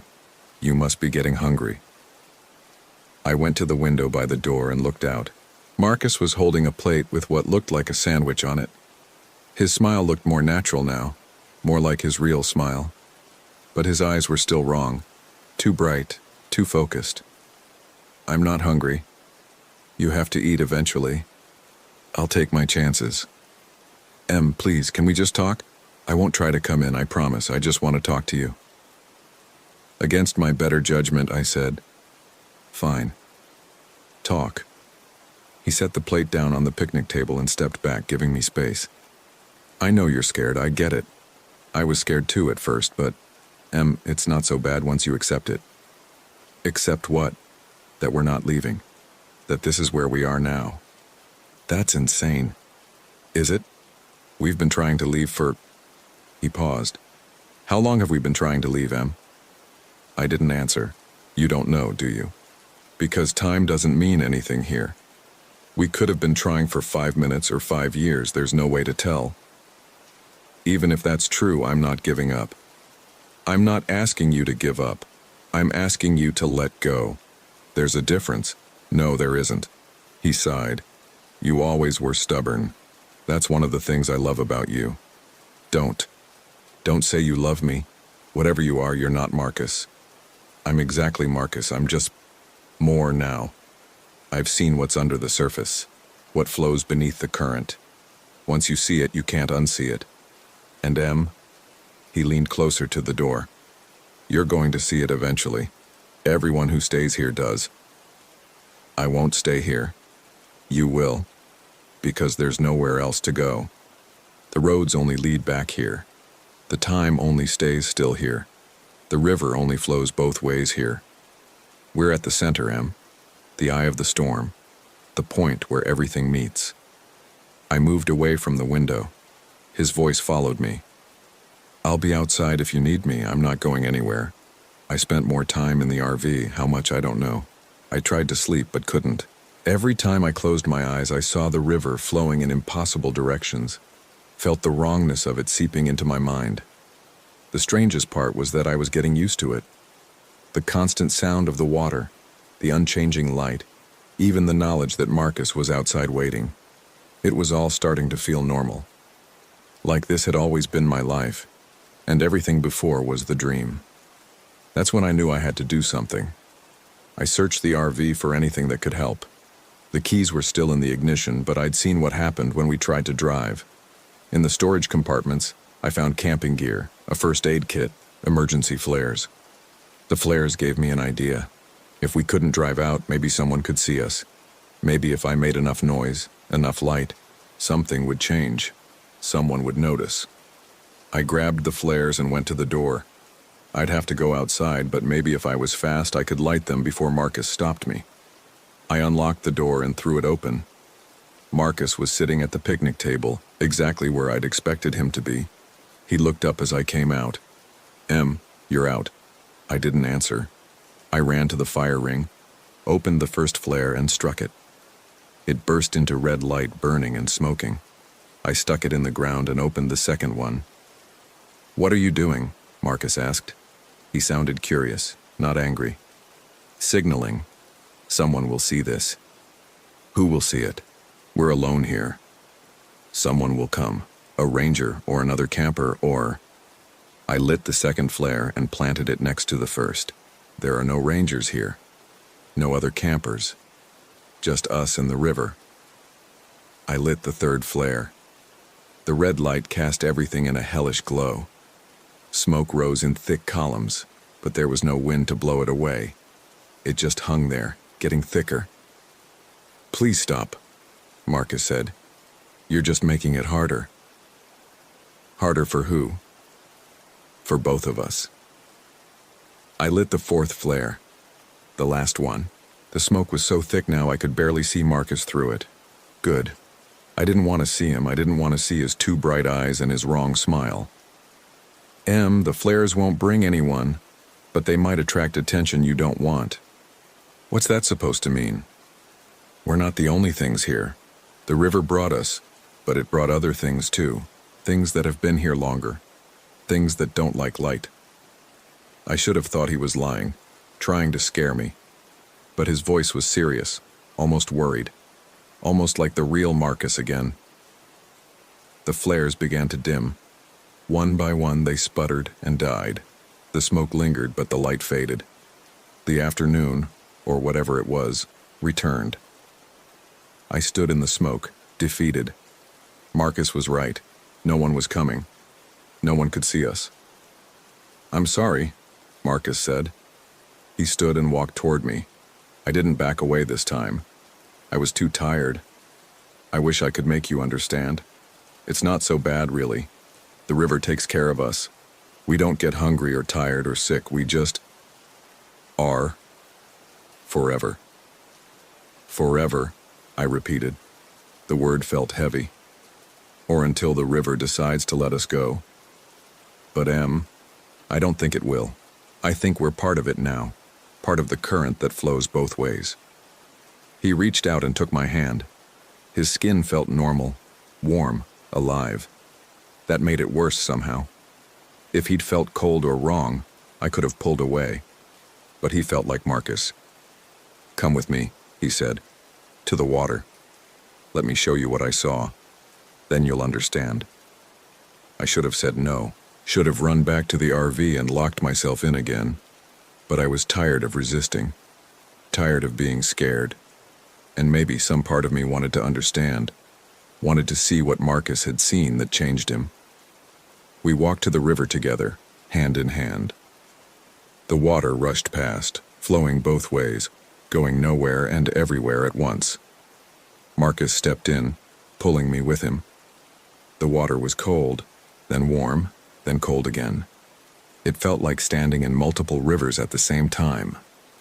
"Look down," Marcus said. "Into the water. Look at your reflection." I looked. At first I just saw myself. Dark hair, pale face, scared eyes. Then, slowly, the image began to change. My reflection smiled when I didn't. Blinked at the wrong times. And behind me, in the water, I saw other reflections. Dozens of them. Hundreds. All the people who'd come to this campground to Site 17 and never left. They were all still here, in the water, in the current that flowed both ways, trapped in the moment between arriving and leaving, the space between directions. "Do you see?" Marcus asked. I saw, and the seeing changed everything. "We're going to be okay," Marcus said. "All of us. We're together now." And the terrible thing is, I believed him. That was 3 months ago, or 3 days, or 3 years. I don't really know anymore. The sun still hangs at the same angle. The river still flows both ways. Marcus and I still live in the RV at Site 17. Sometimes new campers arrive. They check in with Deb, or the thing that looks like Deb, and set up at other sites. They try to leave just like we did. They get lost on roads that only circle back. They see the river flowing wrong. Eventually, they understand. Some of them join us by the water. Others stay in their RVs, resisting. It doesn't matter. Time doesn't move forward here, so there's no rush. Everyone comes to the water eventually. I don't know why I'm writing this. Maybe because some part of me still remembers being Emily Parker, the woman who came here on a Thursday afternoon in September. The woman who had a life beyond this campground, beyond this impossible river. Or maybe I'm writing it because you're reading it right now, wherever you are. And if you're reading this, you might come here too.